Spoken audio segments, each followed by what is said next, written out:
আচ্ছা, বুঝলাম না সভাপতি সাহেবরে আজকে বছরের সময় দেখলাম না, কোনায় যায় বুঝলাম। ওরে ওর দিকে চা না খাইলে কেন? আসসালামু আলাইকুম মুরব্বী। ওয়ালাইকুম আসসালাম রহমতুল্লাহ বারাকাতু। কি মনে করি আইলে? এই যে মুরব্বী, আমরা তো বছরের টাইমে মসজিদে দিলাম না, এও বাজে যাইতে ঠান্ডা লাগে উঠতে না, মুরব্বী মানুষ তো ঠান্ডা লাগে উঠতে না। তো আমরা তো জোর রক্ত দেই না। বছর টাইমে আমরা ঠান্ডা আছে, জোরের টাইমে আমরা ঠান্ডা আইব না। আমরা তো জোরের টাইমে আমরা মসজিদে যান না। এও শরীর ক্লান্ত লাগছে বুঝলি, এখানে কাইলে বেশি লাগছে, এলা যাইতে পারি না। তো তুই আমার কিল্লার যদি মা মুরব্বী কেন কথা বুঝি হিয়ানো জানো না? তুমি একা গরমে গেছো দেখিছি কি মসজিদে তুমি হুজুর সারি তুমি লইছো নাকি? যে বাবা কথাবার্তা কও। তো মসজিদের হুজুরের বেতনের কি সে? হুজুরের কি ব্যাট নাই? হুজুরের টাইম টু টাইম হুজুরের বেতন দেওয়া লাগে না? লাগে তো। তো লাগলে দেন না কা? হ্যাঁ লাগলে দেন না কা?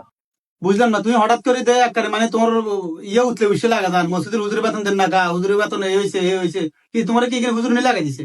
কারণটা কি? মসজিদের বেতন হুজুরের বেতন কি আইনি দিও? আমি বলছি তো সভাপতি ঠিক আছে, হুজুরের বেতন আর বড় তো দিন নাকি? মুসলিমের বেতন না দিলে আয় দেওয়ান করেন তো। আমরা রাগ করি দেন না। আপনি কোন সে কটে দেন হুজুরের বেতন? হুজুরের কি ঘর সংসার নাই? আছে তো। তো থাকলে দেন না কা? তো এই কথাটা আপনি মনে করেন না যে হুজুরের বেতন দেওয়া লাগবে টাইম টু টাইম?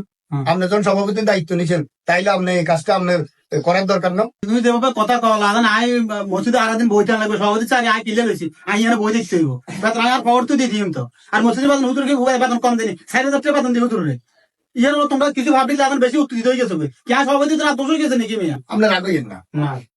আপনি কোন হুজুরের বেতন দেন কত? ৬,০০০ টাকা বেতন দেন। ৬,০০০ টাকা বেতন দিই হুজুর কেন্দ্রে সারুন। আপনি অনেক যদি আমরা ৬ মাস বেতন পাই, তো ৬ মাস যদি বেতন পাই দেয় হুজুরের, তাইলে হুজুর কেন্দ্রে সারুন। এর মতো এক মসজিদে বেসলাম থাকে এটা আমরা যুগ যুগ ধরে দেই আইয়ের মসজিদে হুজুরের বেতন ৬ মাস ৮ মাস এর মধ্যে ভাই দেয় তো। এলাই তো হুজুরের বেশি দিন টিকে লাগবে। হুজুরের টিকবো কিন্তু আপনাকে কারণে। তোর লাগাইছে যে কথা নিয়ে তো তোর কে লাগাইছে? হুজুর লাগাইছে না আরো কে লাগাইছে? তুমি সভাপতি লোক কেমন? আমার কে লাগাইছে কথা আপনি এত গরম হইয়েন না। আমরা গরম হইয়েন না মুরব্বী, আপনি গরম হইয়েন না। হ্যাঁ, আমরা গরম হইয়েন না, কিন্তু আমার যে লাগান আপনি তো এই কথাটা বোঝা উচিত। ৬ মাসের বেতন যদি বাকি থাকে হুজুর কেন্দ্রে চালান। মুরব্বী আপনি রাগ হইয়েন না। আপনার লগে আমি জলকা করতে পারিনি। আগামী দিন আপনি মিটিং ডাকবেন, ডাক দিয়ে বসেন, হুজুর নইলে থাকতো না। ঠিক আছে বাজি, আর আইস যা আসছিল আর আইস মেডি গেছে। তোমরা যেভাবে মনে করো আমাকে যেভাবে উত্তর দিতে হয়েছো, আর কমেডি থানের এত শখ নাই। তোমরা কাইলে বইও বই তোমরা কমেডি আবার ঠিক করো, কমেডি তোমরা নতুন করে আবার নিয়ে দাও, আর সমস্যা নাই। ঠিক আছে, এই কথার উপরে আজকে গেলাম। সমস্যা নাই, কাইলে দাও। হ্যাঁ ঠিক আছে, তো যাও, তুই যাও। ওকে যাও।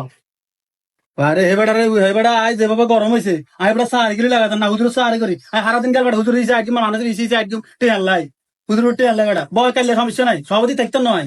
তোরা মসজিদ চালাস বেড়া, আর মসজিদ কিনে দিয়ে যেতাম নইলে।